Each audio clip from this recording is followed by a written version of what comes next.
Le Proche-Orient contient la Syrie, la Jordanie, le Liban et on peut y inclure l'Égypte. Donc ce sont des pays qui sont avec peu de ressources naturelles et qui sont très fortement peuplés et qui ont tendance à connaître des situations politiques plutôt difficiles.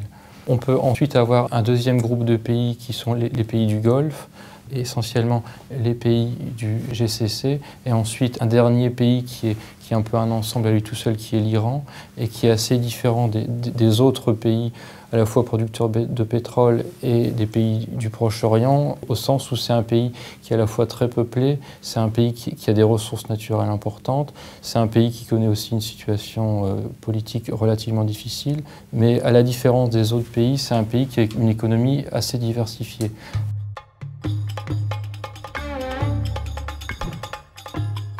J'ai l'impression, pour ce qui est de la stratégie des différents pays, qui sont vraiment dans des problématiques très différentes. On a des pays qui sont de véritables rentiers, le Qatar, le Koweït, qui ont d'énormes réserves, des durées de vie de ces réserves qui sont extrêmement longues, 50, 100 ans, 120 ans, et qui ont des populations qui sont relativement réduites. On a aussi des pays qui sont petits, qui n'ont pas du tout de ressources, y compris dans certains Émirats, Fujairah ou autres.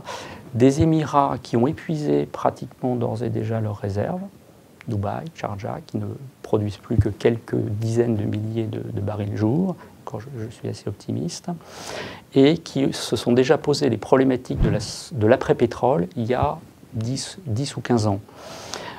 Et puis on a aussi des grands pays qui ont de grandes réserves, une production importante, mais qui ont des populations qui sont très importantes et qui ne peuvent pas vivre exclusivement du pétrole. Pour donner un ordre de grandeur, les revenus pétroliers par habitant et par mois en Iran, c'est 50 €, pas plus.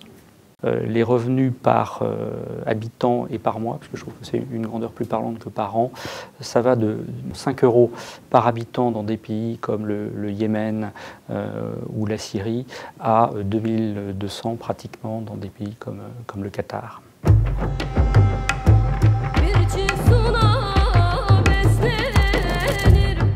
Le terme est un point de vue extérieur porté sur la zone. S'il y a une cohérence, et du point de vue des intérêts stratégiques des consommateurs de pétrole, parler du Moyen-Orient, ça fait du sens, mais du point de vue des consommateurs, les États-Unis, l'Europe et maintenant la Chine également.